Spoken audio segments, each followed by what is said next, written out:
everyone, you're watching Weekly Forex Outlook by Light Forex. Get ready for another exciting trading week. The US dollar has declined during the recent trading days. Traders are awaiting the meeting of the US Central Bank, the Federal Reserve. The first meeting of 2019 will take place on Wednesday, and the Fed may signal a pause in its tightening cycle. There will be a press conference of the Fed's chief Jerome Powell, and he may say something dovish. He may acknowledge risks for the US economy, and this will hurt the USD even more. In addition, it was announced last week that there was a deal to reopen the federal government after 1 month shutdown. And although the deal is temporary, still the uncertainty has diminished and the demand for the USD as a safe haven currency has declined. So these are two negative factors which made the USD decline last week, and we can see that there is potential for further weakness in the USD if we get below the minimums of the last week. Now it's time to have a look at the economic calendar to see which events are scheduled and will move the currency market. On Monday, during the US trading sessions, there will be speeches of the ECB President Mario Draghi and Bank of England's Governor Mark Carney. Surely they will move the euro and the British pound. On Tuesday, the United States will release consumer confidence figures and New Zealand will publish trade balance. In addition, there will be a Brexit vote in the UK Parliament, and different parties are expected to propose amendments to Theresa May's Brexit plan.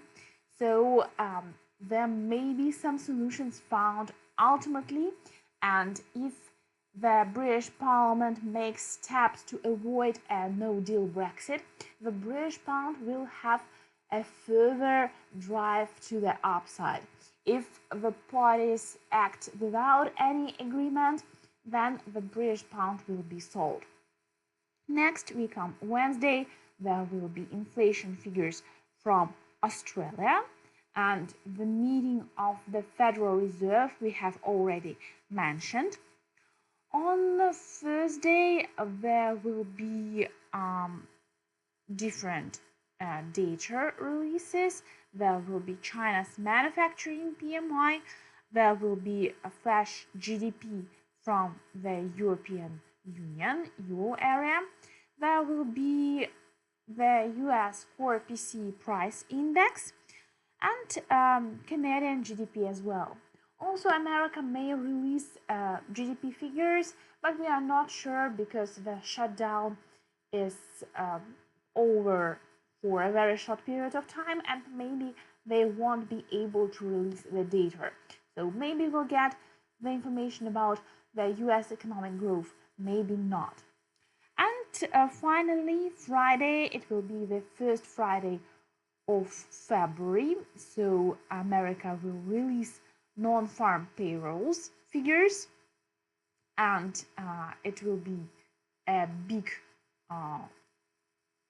and interesting event for the market. We know that usually the USD is very volatile during these releases. And also the Euro area will release CPI figures, flash inflation data on Friday. And America will also publish ISM manufacturing PMI. So to make a conclusion of this week's calendar, there will be some figures for Australia and New Zealand. There will be data for the euro.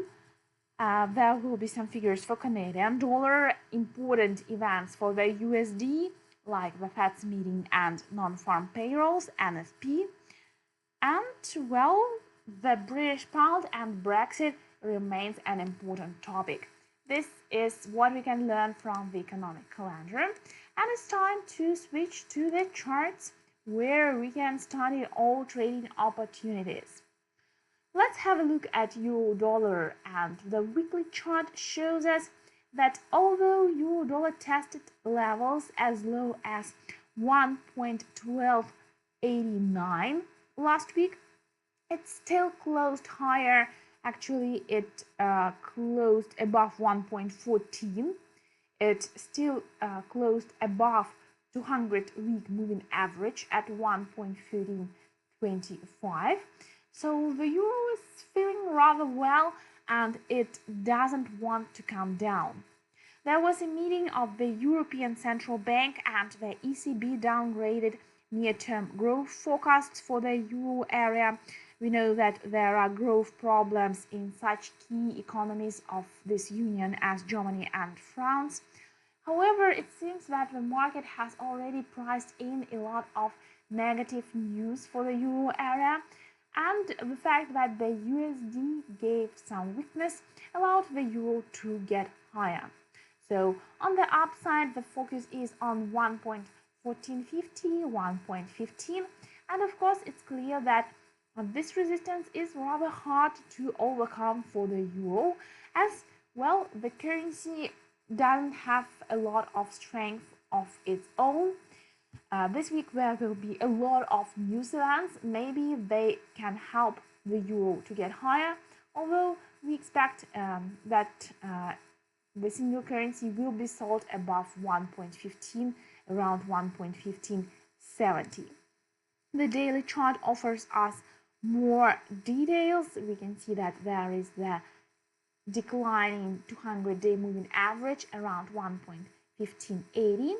This is the selling area for the euro on the recoveries, and there is also a chance that the pair may make another attempt to get lower, to break off the range and decline below 1.1320, and a daily close below that area will open the way down to 1.1210. GBP USD has a positive picture all in all. I have here a lot of levels marked on the chart, and trading will be around these levels. Last week there was a significant break to the upside. The pair managed to break above 200-day moving average and, well, to approach important level of 1.33. This is resistance on the upside. Further resistance is at 1.3385. Short-term decline below 1.3155 will make the pair correct down to the area of 1.3065 and 1.30. All in all, traders are awaiting the news. Of course, there is the need of some correction to the upside, but levels around 1.3065 may once again draw buying interest. The pair US dollar Canadian dollar made a big movement to the downside on Friday, in line with the general weakness of the USD. There is now support in the area of 1.32, 1.3180, and we need to get below this level to get to the next support at 1.3125 mark. On the upside, resistance is located around 1.33. The United States dollar has stalled around 110 versus the Japanese yen. There are negative signs from the moving averages on the daily chart. There is the obstacle around 110.30 on the weekly chart. This is the 50-week moving average. Moving averages are horizontal, so although we know that Japanese yen is weak on its own because of the policy of the Bank of Japan, and in fact that Japanese central bank has downgraded inflation forecasts, still the loss of 109.26 can provoke a deeper movement to the downside to the area of 108 80 at least. And well, the resistance is at 110.30, and it doesn't look like the USD is able to get higher. Australian dollar has managed to recover from 0.7090. Resistance is at 0.72. The next strong resistance is at 0.73. The New Zealand dollar is doing much better than its Australian counterpart. There may be some harmonic patterns formed on the daily chart. For example, this pattern here may turn out to be a Gartley pattern, and in this case selling will be awaited around 0.6890. If the pair manage to overcome this level, we will have a look at 0.6970, and in this case this maximum of December will be an area attractive for selling the New Zealand currency. If the USD is weak, then the currency pair will have a chance to test higher levels, and these higher levels will be attractive for selling the currency. Gold is also continuing its uptrend. It made a very strong close last week above 1,300.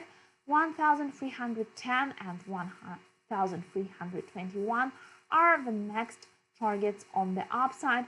Support is at 1,287 mark. Oil is also stabilizing in the area above $60 a barrel.